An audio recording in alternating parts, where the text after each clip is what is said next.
Moulvibazar chamber of commerce and industry সম্মানিত সভাপতি এবং মৌলভীবাজার সদর উপজেলা পরিষদের সম্মানিত চেয়ারম্যান জনাব কাবুল হোসেন মহোদয় অত্যন্ত ব্যস্ততা থাকা সত্ত্বেও আমাদের ডাকে এসেছেন, আমাদেরকে ধন্য করেছেন। তাই আমি আমাদের আজকের প্রধান অতিথি মহোদয়কে ওনার প্রধান অতিথির বক্তব্য রাখার জন্য বিনীতভাবে অনুরোধ করছি।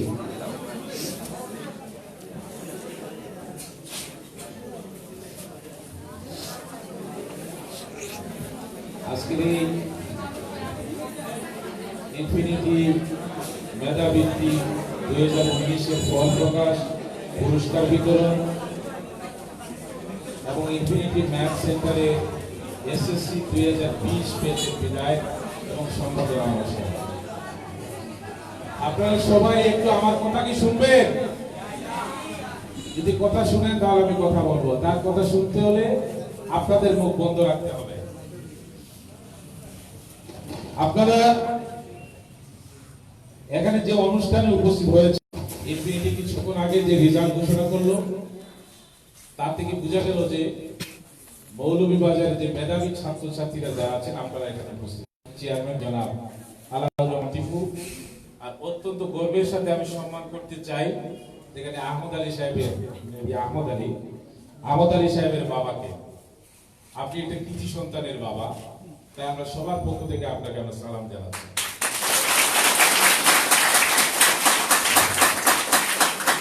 এখানে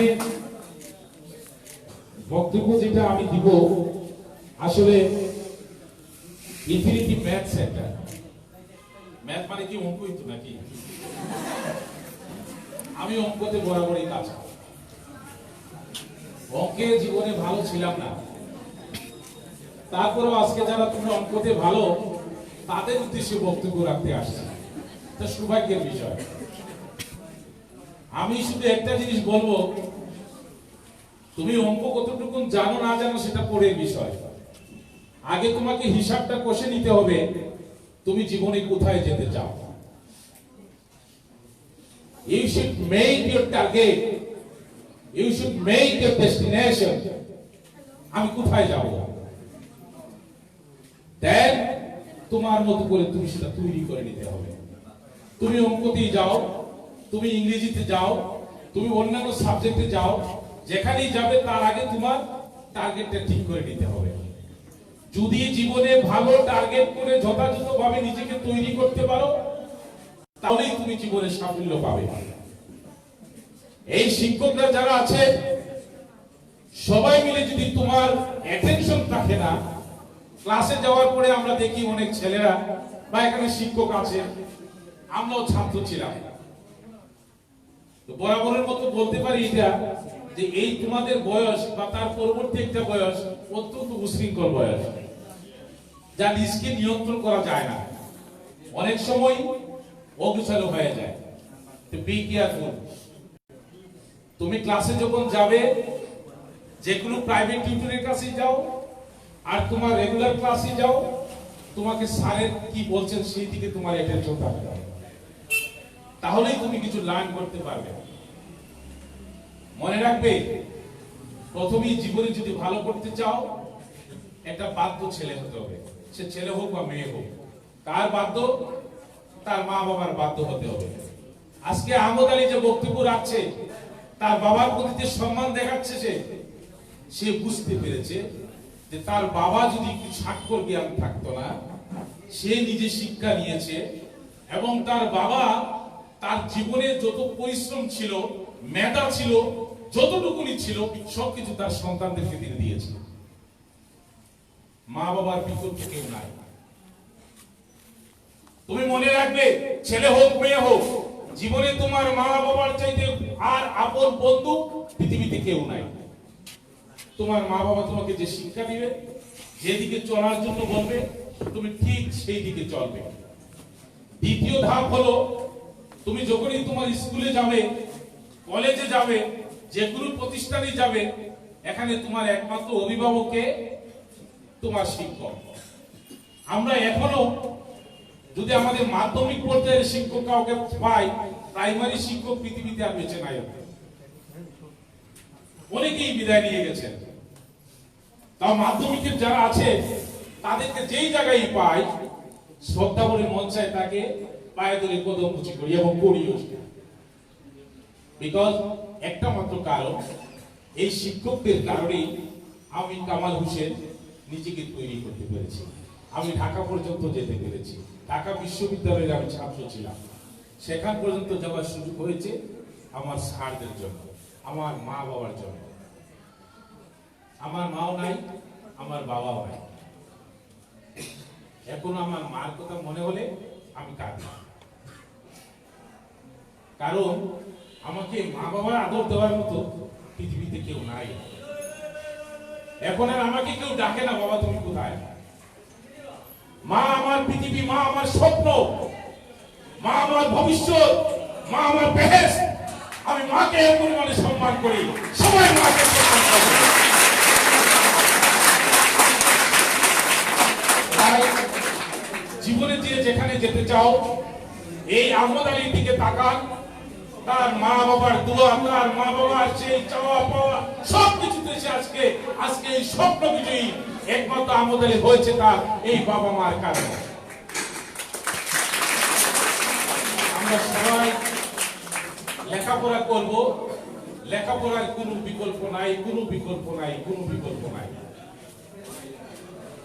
নিজেকে যদি তুমি ভবিষ্যৎ জীবনের জন্য তুমি তৈরি করতে চাও, তোমাকে শিক্ষা দিতে হবে এবং এখন থেকেই তুমি নিজেকে তৈরি করতে হবে। জীবন অত্যন্ত ছোট। আমরা অনেকেই মনে করি আমাদের জীবন অনেক বড়, আমি 70 বছর বাঁচতে পারি, আমি 80 বছর বাঁচতে পারি। না,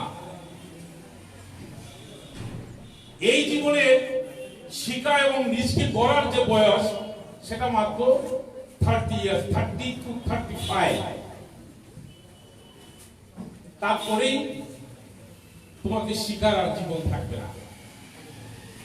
পশ্চিমা দেশে যাদের বয়স 60 হয়ে যায় তাদেরকে কোনো ব্যাংকও তাদেরকে লোন দেয় না।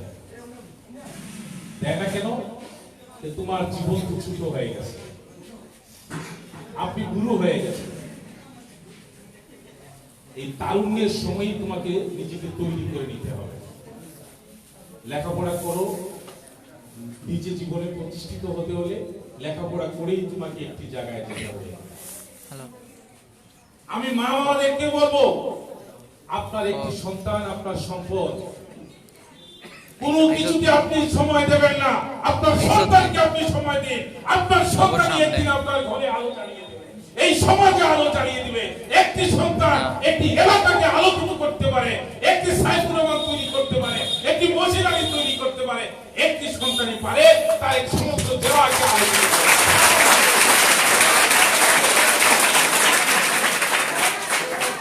তাই আপনারা মা বাবা যারা আছে, আপনাদের সন্তানদের প্রতি কোনো অবহেলা করবেন না। সে কোথায় যাচ্ছে, স্কুলে যাচ্ছে কিনা, ক্লাসে যাচ্ছে কিনা, পড়ালেখা করছে কিনা, প্রত্যেকটি বিষয়ে আপনারা নজরদারি রাখবেন। আমি মনে করি মৌলভীবাজারে একটি অত্যন্ত দুঃখের কথা বলি। আমি যখন চেয়ারম্যান নির্বাচিত হলাম, হওয়ার পরে আমি প্রথম মিটিং ডাকলাম প্রত্যেক মাধ্যমিক স্কুলের প্রধান শিক্ষকদেরকে নিয়ে। ফলাফল তাদের কাছ থেকে জানতে চাইলাম যে আমার মৌলভীবাজার উপজেলার শিক্ষার অবস্থা কি। উনাদের কাছ থেকে যেটা জানলাম, এই মৌলভীবাজার জেলায় 7টি উপজেলা, 7টি উপজেলার মধ্যে আমার মৌলভীবাজার সদর উপজেলার শিক্ষার মান সব চাইতে খারাপ। কি কারণ? ছাত্ররা ক্লাসে আসে না, অভিভাবকদেরকে দাওয়াত করলেও তারা আসেন না, তাদের ছেলেদেরকে শত চেষ্টা করেও আমরা মনোযোগী করতে পারি না।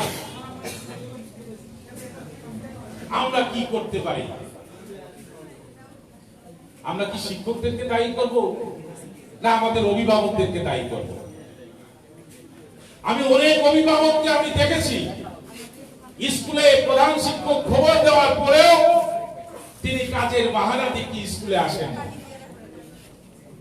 আর ওই 9 থেকে যখন এসএসসি দেওয়ার সময় হয়, ছেলে ফেল করেছে, সব জায়গায় ওই ম্যানেজিং কমিটি তারপর নেতাদের পিছনে দৌড়ায় আমার ছেলেরে পাস করাইয়া দিতে হবে। আপনার ছেলে ফেল করেছে, আপনার ছেলেকে কি করে পাস করানো যাবে? এবারকার মতো সুযোগ দেন, আমার ছেলে এবার ভালো হয়ে গেছে। আমরা কত কষ্টে বলতে পারি, আমরা কত বোকা, আমরা নিজেরা বুঝি না।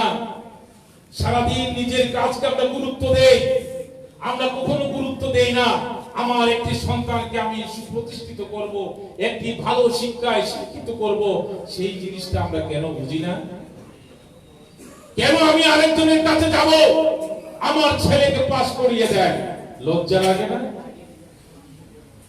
আজকে প্রত্যেক অভিভাবক যদি সতর্ক থাকতেন তাহলে এই শিক্ষার এই পরিস্থিতি হতো না। আমরা অভিভাবকরা যদি বুঝতে পারতাম একটি পরিবারের একটি সন্তান যদি বকে যায় তাহলে কি হবে? যত সুন্দর সংসার হোক সেই সংসার তছনছ করে দেবে। কোন কারণে সে হিরোইন খাওয়া শিখে ফেলেছে, একটি সংসার শেষ। এই সংসারে আর কোনদিন আলো জ্বলবে না। তাই অভিভাবক যারা আছে প্রত্যেককে অনুরোধ করব আপনার সন্তানের প্রতি আপনি নজর দিবেন। মনে রাখবেন যত সম্পদ আপনার থাকুক না কেন, আপনার সবচেয়ে বড় সম্পদ আপনার সন্তান। আপনার সন্তানকে ভালো মানুষ হিসেবে সমাজে প্রতিষ্ঠিত করতে হবে, শিক্ষায় শিক্ষিত করে তুলতে হবে। এই বিষয়টিকে আমরা সবাই গুরুত্ব সহকারে দেখতে হবে, ঠিক কিনা বলেন? আমরা যারা এখানে এই মেধা তালিকায় যারা উত্তীর্ণ হয়েছে, যারা এখানে 20 জনের নাম বললেন, আলী আহমদ সাহেব, আহমদ আলী, আহমদ আলী,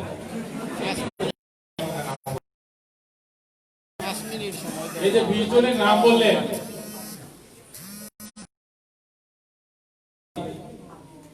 এই এসএসসি তে যারা যাবেন মনে রাখবেন জীবনের একটা ধাপ আছে। জীবন একটা চলন্ত ট্রেনের মতো। আমি যে জায়গায় যাই সেটা বলার চেষ্টা করি এই কারণে, সিলেট থেকে একটা ট্রেন যখন যাত্রা শুরু করে ঢাকা যাবে, সেই সিলেট থেকে যত যাত্রী নিয়ে রওনা দেয় সব যাত্রী নিয়ে কিন্তু সে ঢাকা যেতে পারে না। কারণ ওই সিলেট থেকে রওনা দেওয়ার পরে তাদেরকে নিয়ে আমি ক্লাসে যেতাম, তাদেরকে আমি জীবনেও ভুলতে পারি না। এই স্মৃতিগুলো আমাদের মধ্যে কাজ করে। তাই জীবন চলার পথে যে বন্ধুদেরকেই পাবে, ভালো বন্ধু ছাড়া কোনদিন কোন খারাপ বন্ধুকে আপন করে নিবে না। বেঁচে বন্ধুত্ব করবে, যে বন্ধুর কাছ থেকে তোমার ভালো জিনিস নেওয়ার থাকে তার সাথেই বন্ধুত্ব করবে। যে দেখবে বকে গেছে তার সাথে কোনোদিন বন্ধুত্ব করবে না। জীবন চলার পথে ভালো বন্ধু একটা সহায়ক। ভালো বন্ধুর কাছ থেকে ভালো জিনিস পাওয়া যায়। আর মানুষ একে অপরের পরিপূরক। আমি একা সবকিছু জানি সেটা ঠিক না, আমারও কারো কাছ থেকে সাহায্য নিতে হয়। আমি অনেক জিনিস জানি না, আমি আরেকজনের কাছ থেকে জানতে হবে। সেই ক্ষেত্রে তোমাকে ভালো বন্ধু বেছে নিতে হবে, যে বন্ধু তোমার কাজে আসবে। আজকে যারা এখানে মেধা তালিকায় উত্তীর্ণ হয়েছে, যারা এসএসসি দিচ্ছ, সবার প্রতি রইল আমার অগাধ ভালোবাসা। ভালো রেজাল্ট করবে, সামনের দিকে এগিয়ে যাবে, এলাকাকে সমুন্নত রেখে এলাকার মান সম্মান গৌরব তোমাদের মাধ্যমে উজ্জীবিত হবে। এই হোক আজকের দিন আমাদের প্রত্যাশা। সবাইকে ধন্যবাদ।